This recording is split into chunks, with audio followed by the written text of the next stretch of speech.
ఒంట్లోని అవయవాలపై కొవ్వు చేరడం అనేది బరువు ఎక్కువగా ఉన్న వాళ్ళల్లో సమస్య అనుకుంటారు మనలో చాలామంది. నిజానికి సన్నగా ఉన్నవాళ్ళు సైతం కొవ్వుతో తిప్పలు పడుతూ ఉంటారు. ఉదాహరణకు ఫ్యాటీ లివర్ సమస్యను చూస్తే ఇది చూడటానికి సన్నగా ఉన్న వాళ్ళల్లోనూ ఎక్కువగానే కనిపిస్తుందని చెబుతారు డాక్టర్లు. గాడి తప్పిన ఆహారపు అలవాట్లు కావచ్చు, లేదా మద్యం కావచ్చు, కారణాలు ఏవైనా కాలేయం మీద కొవ్వు పెరిగిపోవటం అనేది ఇవాళ చాలా మందిలో చూస్తున్నాం. సన్నగా ఉన్న వారిలో ఫ్యాటీ లివర్ సమస్య గురించిన పూర్తి వివరాల్ని ఇప్పుడు తెలుసుకుందాం.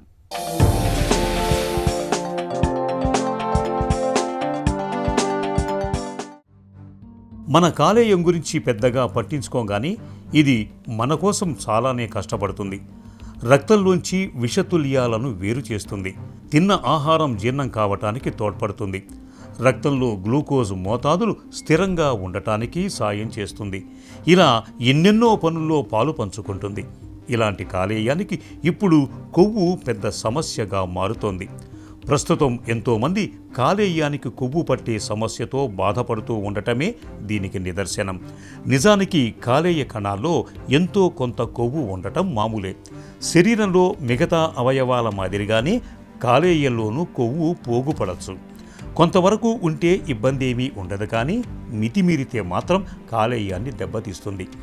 కాలేయం చేసే పనులకు అడుగడుగున అడ్డు తగులుతూ తీవ్ర సమస్యలకు దారితీస్తుంది. మామూలుగా ఫ్యాటీ లివర్ డిసీజ్ అనే పాపులేషన్ ఎవరంటే ఓవర్ వెయిట్ ఉన్నవాళ్ళు, బీపీ ఎక్కువ ఉన్నవాళ్ళు, షుగర్ జబ్బు ఉన్నవాళ్ళు, కొలెస్ట్రాల్ ఎక్కువ ఉన్నవాళ్ళు, వీటన్నిటిని మెటబాలిక్ సిండ్రోమ్ అంటామండి. వాళ్ళకి ఫ్యాటీ లివర్ అంటుంది. కాకపోతే ఇంకొక సబ్సెట్ ఆఫ్ పేషెంట్స్, ఎస్పెషల్లీ మన ఇండియాలో చూసేది ఏంటి అంటే, చూడడానికి చాలా సన్నగా ఉంటారు, కండలు ఎక్కువ ఉండవు, బరువు ఎక్కువ ఉండరు, కానీ వాళ్ళకి పొట్ట ఉంటుందండి. ఆ పొట్ట కూడా చిన్న పొట్ట ఉంటుంది. వాళ్ళు కూడా ఫ్యాటీ లివర్ వస్తుంది. ఇలాంటి పేషెంట్స్ నేను చూసినప్పుడు ఏం చేస్తానంటే, ఐ కాన్సన్ట్రేట్ ఆన్ 3 things. వీళ్ళ డైట్ హిస్టరీ ఎలా ఉంటుంది అని చూస్తామండి. Are they eating a healthy diet, are they eating junk food, ఎక్కువ స్నాకింగ్, ఇవి ఉన్నాయా అని. Second, what is their life style, ఎంత యాక్టివ్గా ఉంటున్నారు, సెడెంటరీ జాబా, ఎంత ఎక్సర్సైజ్ చేస్తున్నారని చూస్తాం. థర్డ్ది ఏంటి అంటే, ఇది ఒక జెనెటిక్ డిఫెక్ట్ ఉందండి, PNPLA3 అనేది. ఇది ఇండియన్ పాపులేషన్లో కొంచెం ఎక్కువ, వెస్ట్రన్ పాపులేషన్తో కంపేర్ చేస్తే. దానికి స్క్రీన్ చేస్తాం. ఈ మూడింటిని పట్టి వాళ్ళకి సన్నగా ఉన్న ఫ్యాటీ లివర్ ఉందా, దాని తర్వాత ఏం చేయాలి అనేది పేషెంట్స్తో మాట్లాడతాం. ఎక్కువ క్యాలరీస్ తీసుకున్నా, జంక్ ఫుడ్ తీసుకున్నా, ఆల్కహాల్ ఎక్సెస్గా తాగినా, ఇవన్నీ కారణాలండి. బరువు కొంచెము మామూలుగా ఉన్న ఫ్యాటీ లివర్ డెవలప్ అవుద్ది కొంతమందిలో. కాలేయానికి కొవ్వు పట్టినా చాలామందిలో ఎలాంటి లక్షణాలు ఉండకపోవచ్చు. దీంతో ఇది ఉన్నట్టు చాలామందికి తెలియదు. అందరిలా మామూలుగానే తిరుగుతూ ఉంటారు. అలాగని అసలేం కనిపెట్టలేమని కాదు. నిస్సత్తువ, కడుపు పైభాగంలో ఏదో అసౌకర్యం వంటివి కనిపిస్తే జాగ్రత్త పడాల్సిందే. కొన్ని రకాల జబ్బులు, జన్యువులు, ఆహారం, జీర్ణకోశ వ్యవస్థ, ఇవన్నీ కాలేయానికి కొవ్వు పట్టేలా చేస్తూ ఉంటాయి. దీన్నే non alcoholic fatty liver disease, అంటే మద్యంతో సంబంధం లేని జబ్బు అని అంటారు. ఇదో దీర్ఘకాల సమస్య. మన దేశంలో 9% నుంచి 32% మంది దీంతో బాధపడుతున్నారని అంచనా. ఊబకాయం, మధుమేహంతో బాధపడే వారికి దీని ముప్పు ఎక్కువ. అనారోగ్యకరమైన ఆహారపు అలవాట్లతో పాటు రసాయనాల కాలుష్యానికి గురవుతున్న వారికి కాలేయంపై కొవ్వు పేరుకునే ముప్పు ఎక్కువని చెబుతారు డాక్టర్లు. ఎర్లీ స్టేజెస్ ఆఫ్ లివర్ డిసీజ్లో అసలు లక్షణాలు ఏమి ఉండవండి. మేము పేషెంట్స్కి బ్లడ్ టెస్ట్ చేసి మీ లివర్ బ్లడ్ టెస్ట్ సరిగ్గా లేవండి అంటే వాళ్ళు ఆశ్చర్యపడతారు. అదేంటి సార్, నాకు సిమ్టమ్స్ ఏం లేవు, నాకు పచ్చకామర్లు లేవు, నేను లివర్ జబ్బులో ఉండే లక్షణాలు ఏమీ లేవు, మీరేమో లివర్ టెస్ట్లు బాగాలేదంటున్నారు, ఫైబ్రోసిస్ ఉందంటున్నారు. ఎర్లీ స్టేజెస్లో ఏం సిమ్టమ్స్ ఉండవండి.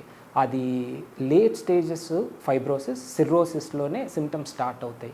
మీరు late stage cirrhosis patients, liver జబ్బుతో బాధపడే వాళ్ళని చూసి ఉంటారు. కళ్ళు ఏమో బాగా పచ్చగా ఉండి, కడుపు మొత్తం ఉబ్బిపోయి లోపల నీళ్లు ఏర్పడటం, కాళ్ళు వాపు ఉండటం, కండ కరిగిపోవటం, ఇవన్నీ ఉంటాయన్నమాట. ఎర్లీ స్టేజెస్లో ఏమి ఉండవండి. వెరీ రేర్గా కొంతమంది పేషెంట్స్, సార్ నాకు రైట్ సైడ్ లివర్ ఉండే చోట కొంచెం నొప్పిగా ఉంది, మాత్రలు తీసుకునే అంత నొప్పి కాదండి, కాకపోతే కొంచెం డిస్కంఫర్ట్ ఉంది అంటారు. అదొక్కటే సిమ్టమ్తో వస్తుంటారండి. కొవ్వు పట్టినా అందరికీ కాలేయం దెబ్బతినాలని ఏమీ లేదు. కానీ కాలేయంలో వాపు ప్రక్రియ తలెత్తే అవకాశం ఉంటుంది. దీంతో కాలేయ కణాలు దెబ్బతింటాయి. ఇలాంటి దశను నాన్ ఆల్కహాలిక్ స్టీటోహెపటైటిస్ నాష్ అని అంటారు. ఇది ఇక్కడితో ఆగకుండా ముదిరితే కాలేయంలో చెరిగిపోని మచ్చపడవచ్చు, కణజాలం గట్టిపడవచ్చు, తాళ్ల మాదిరిగా అవ్వచ్చు. దీన్నే సిరోసిస్ అంటారు. ఇది మరింత తీవ్రమై కాలేయం విఫలం కావచ్చు, చివరకు క్యాన్సర్కు దారితీయచ్చు.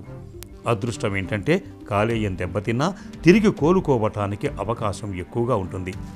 కాలేయానికి తనకు తానే మరమ్మత్తు చేసుకునే శక్తి ఉంది. కాబట్టి ఫ్యాటీ లివర్ వంటి సమస్యల్ని తొలి దశలోనే గుర్తించి తగు జాగ్రత్తలు తీసుకోవటం ఎంతైనా అవసరం. ఫ్యాటీ లివర్ను పసిగట్టేందుకు రక్త పరీక్షలు, స్కానింగ్ వంటివి ఉపయోగపడతాయి. ఇవి జబ్బు నిర్ధారణకే కాదు, తీవ్రతను గుర్తించడానికి తోడ్పడతాయి. కాలేయ జబ్బు నాష్గా మారిందో లేదో తెలుసుకోవటానికి కాలేయం నుంచి చిన్న ముక్కను బయటికి తీసి పరీక్షించాల్సి ఉంటుంది. ఇందులో కాలేయ కణజాలం మీద మచ్చ ఏర్పడిందా, వాపు ప్రక్రియ ఆనవాళ్లు కనిపిస్తున్నాయా అనేవి బయటపడతాయి. బ్లడ్ టెస్ట్లు చాలా బేసిక్ అండి. లివర్ బ్లడ్ టెస్ట్ మీరు చూసుంటారు. Bilirubin, SGPT, SGOT, albumin, alkaline phosphatase అని ఉంటాయండి. ఇవి లివరు ఎలా పనిచేస్తుంది కొన్ని ఒక ఐడియా ఇస్తుంది. తర్వాత సర్వసాధారణంగా చేసే ఇన్వెస్టిగేషన్ అల్ట్రాసౌండ్ అబ్డామిన్ అంటాము. అది జల్లీ పెట్టి పొట్టపైన చేసేది. అది లివరు సైజ్ ఎలా ఉంది, పెద్దదిగా ఉందా, ష్రంకెన్గా ఉందా, స్ప్లీన్ ఎలా ఉంది, ఆ బ్లడ్ వెజల్స్ లివర్ లోపలికి వెళ్ళేవి బయటకు వచ్చేవి ఎలా ఉన్నాయని ఒక ఐడియా ఇస్తుంది. మూడోది ఫైబ్రోసిస్, ఫ్యాట్ కంటెంట్ మెజర్ చేసేది మాత్రం ఫైబ్రో స్కాన్ అంటామండి. మీరు చూసే ఉంటారు, ఇది వినే ఉంటారు, చాలా హాస్పిటల్స్లో ఉంది.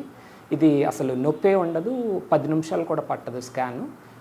Probe right side of the body liver identify చేసి పెడతాము.